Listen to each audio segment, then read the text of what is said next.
la réforme des retraites, parce qu'il est impossible à l'heure actuelle, que ce soit pour les chômeurs ou les femmes, ou sur la pénibilité du travail, qu'on puisse maintenir cette réforme. On souhaite que toutes les organisations se mobilisent pour une grève interpro, et c'est qu'à ce prix-là qu'on arrivera à faire flancher le gouvernement.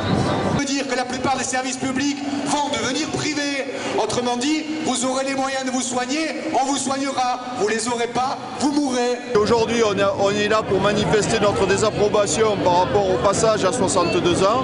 On dit qu'aujourd'hui, qu'il est possible de rester sur une retraite à 60 ans, impliquer que les jeunes vont devoir travailler beaucoup plus. Déjà qu'aujourd'hui, on ne trouve pas de travail pour la jeunesse.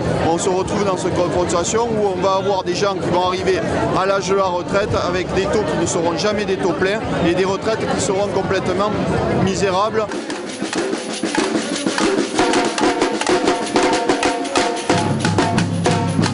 La méthode de concertation qui est employée par le gouvernement, elle ne nous satisfait pas. Nous, on est fort sur nos principes, c'est-à-dire qu'on veut le maintien de la retraite à 60 ans, le départ de l'âge légal, c'est quelque chose de fondamental pour nous, on ne lâchera pas là-dessus. Il faut bien rappeler que la retraite à 60 ans, enfin le report de l'âge légal, ce n'était pas du tout dans le programme de Sarkozy. Donc les Français n'ont pas voté là-dessus, ils ne se sont pas exprimés. D'où aujourd'hui la légitimité du mouvement social, le fait que les gens qui défilent dans la rue, ils ont quelque chose à dire et le gouvernement doit les écouter. Tous ensemble,